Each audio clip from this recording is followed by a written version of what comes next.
Hello aspirant, welcome to back the UPSC Kurukshetra. Aspirant class 11th की Indian geography NCERT continue करते हुए आज हम इसका चैप्टर नंबर 5 एंड 6 दोनों देखेंगे। और आज की क्लास में आपकी 11th क्लास की इंडियन ज्योग्राफी भी समाप्त हो जाएगी। और हमने जो वर्ल्ड ज्योग्राफी थी वो पढ़ ही ली है। एक बार आप प्लेलिस्ट में जाना तो वहां आपको ये सभी क्लासेस मिल जाएंगी। तो ये आज क्लास अपनी लास्ट होगी 11th क्लास की एनसीईआरटी की। कल आपकी 12th क्लास की एनसीईआरटी की एक क्लास आएगी जिसमें हम बताएंगे कि जो आपकी दो 12th क्लास की एनसीईआरटी उनमें केवल आपको एक पढ़नी है।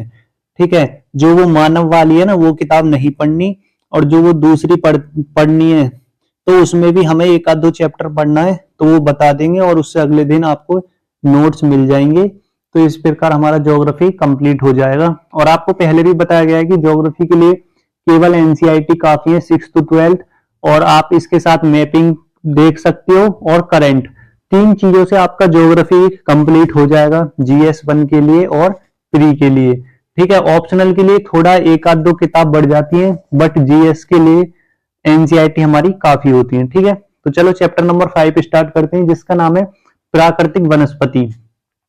और एस्पेंट यहाँ से क्वेश्चन आपका आ ही जाता है, जैसे कि कोई पेड़ दे देते हैं, पूछ लेते हैं कौन सी वनस्पति से रिलेटेड है। ठीक, तो चलो चलते हैं, स्टार्ट करते हैं। तो यहाँ लिखा है जलवायु। तो जैसे किसी स्थान पर अनेक में मापी गई मौसम की औसत दशा होती है। ठीक है, और जलवायु मौसम में डिफरेंस ये होता है कि मौसम जल्दी बदल जाता है और जलवायु नहीं बदलती। ठीक है, फिर आगे पॉइंट, भारत की जलवायु मानसूनी जिसमें पवनों का परिवर्तन ऋतुओं के अनुसार होता है, जैसे उष्णकटिबंधीय है। ठीक है, आगे किसी स्थान की जलवायु उसकी स्थिति, समुद्र से दूरी व ऊंचाई पर निर्भर होती है। जैसे एग्जाम्पल के लिए कौन कौन से, जैसे इसमें तटीय क्षेत्र हो गए, मरुस्थल हो गए, ऊंचाई पर स्थिति। तटीय क्षेत्र में जैसे मुंबई, कोलकाता, तो इन जगहों की आपको जलवायु अलग मिलेगी। मरुस्थल क्षेत्र जैसे राजस्थान, जैसलमेर, तो यहाँ गर्म वायु जल आपको गर्म मिलेगी जलवायु। ठीक, ऊंचाई के साथ जैसे लद्दाख में, तो यहाँ आपको ठंडी मिलेगी। अब आ जाते हैं अपने मेन पॉइंट पर, जो हमें क्या पढ़ना है। तो हमें अपनी वनस्पति देखनी है इसमें।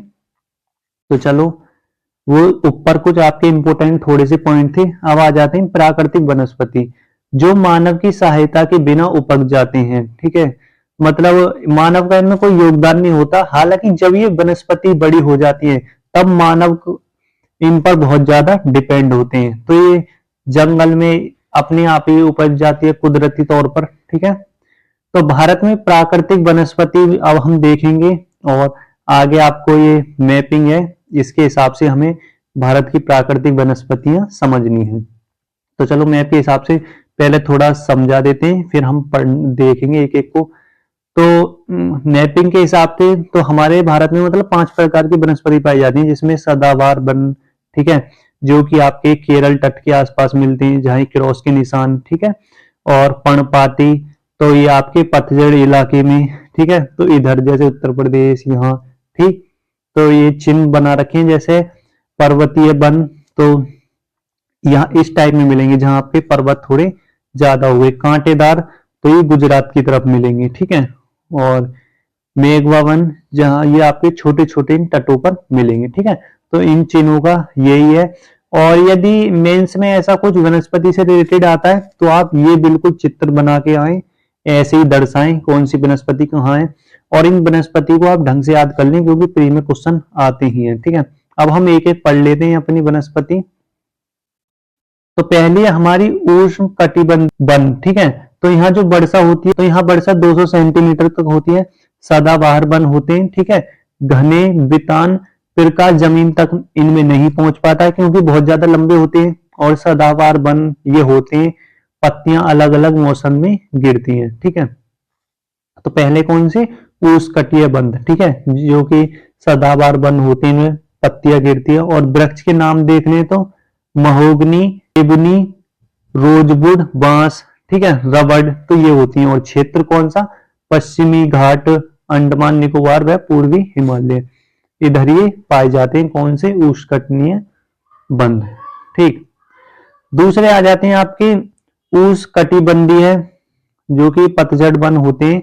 तो मानसूनी वन होते हैं, 270 से लेकर 200 सेंटीमीटर की वर्षा होती है। प्रमुख वृक्ष कौन कौन से? साल, सागवान, पीपल, नीम, तो ये वन यहाँ पाए जाते हैं। क्षेत्र कौन सा है? जैसे मध्य प्रदेश, उत्तर प्रदेश, झारखंड, छत्तीसगढ़, उड़ीसा, महाराष्ट्र, तमिलनाडु में होते हैं। तीसरे होते हैं कटीले वन, जिसमें मतलब कांटे टाइप के होते हैं। तो ये वनस्पति जैसे कि कैक्टस, खेर, बबूल, कीकर, तो मतलब बबूल आपने देखी होगी, आपके पास होती होगी यदि आप उत्तर प्रदेश या फिर राजस्थान इस जगह से हो, ठीक है। और वर्षा 70 सेंटीमीटर से कम होती है। क्षेत्र कौन सा? राजस्थान, पंजाब, हरियाणा, ठीक है, और उत्तर प्रदेश में भी थोड़ी जगह ये होते हैं। फिर 4 नंबर पर आ जाता है आपका पर्वतीय वनस्पति। आपको नाम से पता चल गया होगा, मतलब जहां पर्वत होंगे, ठीक है। तो मतलब समुद्री तल से 1500 मीटर से 2500 मीटर तक क्षेत्र में, जिसमें जैसे जम्मू, हिमाचल, उत्तराखंड, अरुणाचल, तो ये शंकुधारी वन होते हैं, यानी कि वन इस टाइप के बने होते हैं, ठीक है। तो ये अब ऐसे क्यों होते हैं? क्योंकि यहाँ बर्फ पड़ती रहती है, जिससे बर्फ फिसल कर गिर जाए, ठीक है। तो शंकुधारी टाइप के यहाँ वन पाए जाते हैं पर्वतीय। फिर 5th नंबर पर आगे आते हैं आपके मेघरू वन। तो ये पश्चिम बंगाल के सुंदरवन तथा अंडमान निकोबार द्वीप पर ये होते हैं, ठीक है।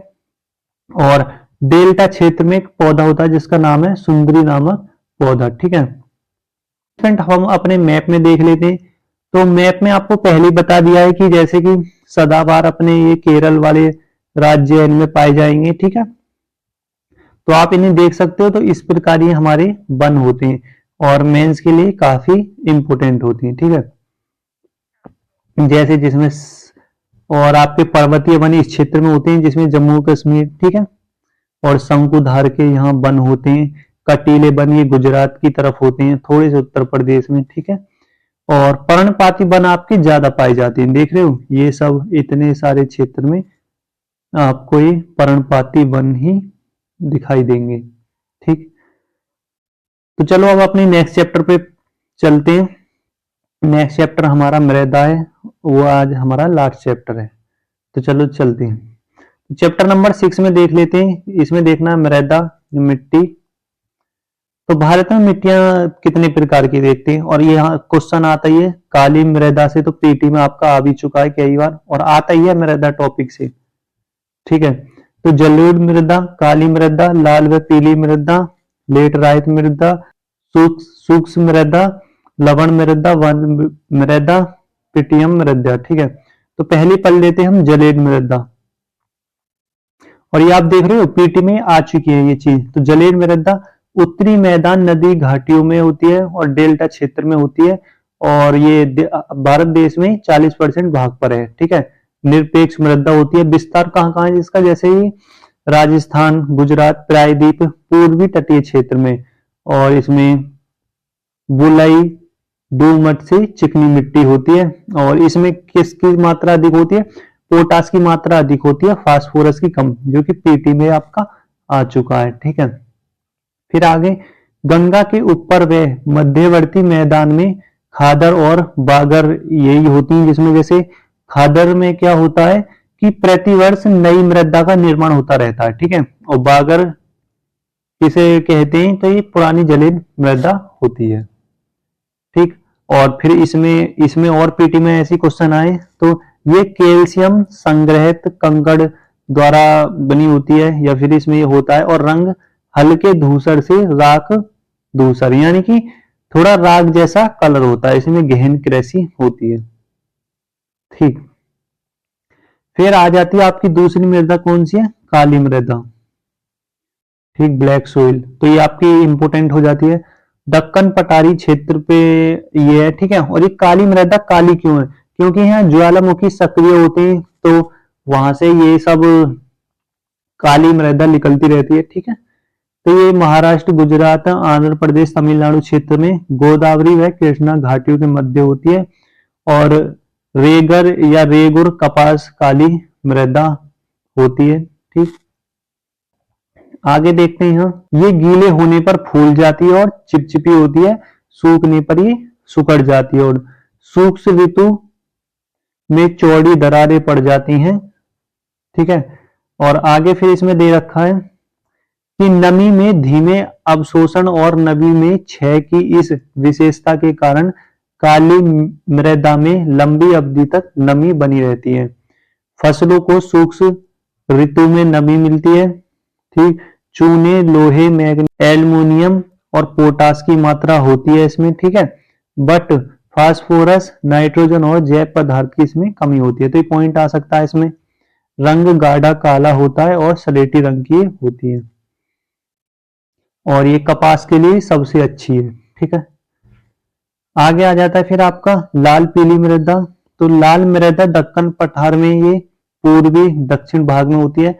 कम वर्षा वाले क्षेत्र जहां खेदार अग्नीय चट्टानें पाई जाती है। पश्चिमी घाट, गिरिपद, लंबी पट्टी और लाल दूमती मृदा होती है।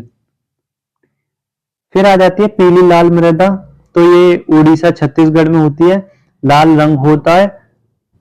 खेदार कायंत्रिक चट्टानों में लोहा के व्यापक के कारण ये होती है और जल योजित होती है पीली मृदा और इसमें नाइट्रोजन, फास्फोरस और हुमस की कमी होती है। ठीक है, आगे आपकी लेटराइट मृदा।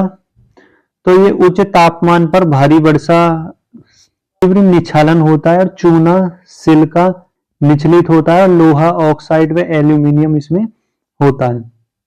आगे पॉइंट में इसमें जीवाणु हुमस की मात्रा को नष्ट कर देते हैं और पीटी में ये इसमें से क्वेश्चन आया कि जैव पदार्थ नाइट्रोजन और फास्फोरस और कैल्शियम की इसमें कमी होती है। ठीक है, और लोहा जैसे ऑक्साइड और पोटेशियम की अधिकता इसमें होती है। कृषि के लिए प्राप्त उपजाऊ ये मृदा नहीं है। ठीक है, तो अब आगे चलते हैं कौन कौन सी जगह होती है। तो ये तमिलनाडु, आंध्र प्रदेश, केरल यहाँ होती है और फिर काजू वृक्ष खेती इसमें होती है कर्नाटक, उड़ीसा, मध्य प्रदेश और असम में। फिर आपकी सूक्ष्म मृदा। तो बुलाई व लवणीय होती है। नमक पानी से वाष्पीकरण होता है। नमी ह्यूमस इसमें कम होती है। नीचे की ओर चूने की मात्रा में वृद्धि होती है। कंकड़ों की परतें और जल का रिसाव कम सिंचाई के लिए लाभ होता है। पश्चिम राजस्थान में ये होती है। ठीक है, फिर है आपका लवण मृदा जिसमें मतलब NaCl की मात्रा ये सब होती है। तो सोडियम, पोटेशियम व मैग्नीशियम का अनुपात इसमें अधिक होता है और वनस्पति का अभाव इसमें होता है, मतलब वनस्पति नहीं कर सकते। नाइट्रोजन व चूने की इसमें कमी होती है। पूर्वी तट, पश्चिम बंगाल व सुंदरवन और कच्छ का रण इसमें आता है। ठीक है, और फिर आगे आ जाता है आपका जैसे पंजाब और हरियाणा हरित कृषि से रिलेटेड है। तो यहाँ अधिक सिंचाई चाहिए। ठीक है, केस की क्रिया यानी कि जो सिंचाई होगी वो केस की क्रिया द्वारा होनी चाहिए और नमक उत्तरी मृदा में जम जाता है। ठीक है, जिसमें जिप्सम। तो स्टूडेंट ये आपकी मृदा के बारे में बता रखा था जो थोड़ा आपका इंपोर्टेंट हो जाता है, प्री में आता है। तो इसी के साथ ही स्टूडेंट ये क्लास 11th की जो आपकी इंडियन ज्योग्राफी एनसीईआरटी थी ये भी समाप्त हो गई और हमने वर्ल्ड ज्योग्राफी तो अपनी पढ़ी ली। तो आप एक काम करना, प्लेलिस्ट में जाना, वहां आपको ये क्लासेस मिल जाएंगी। एक एक आप क्रम से देखना और अपने नोट्स बनाना अपने हिसाब से और ये नोट्स आपको टेलीग्राम पर मिल जाएंगे 1-2 दिन में ही, जिससे आप अपने नोट्स और अच्छे तरीके से बना सकते हो। तो आज के लिए इतना ही। Thank you for watching this video.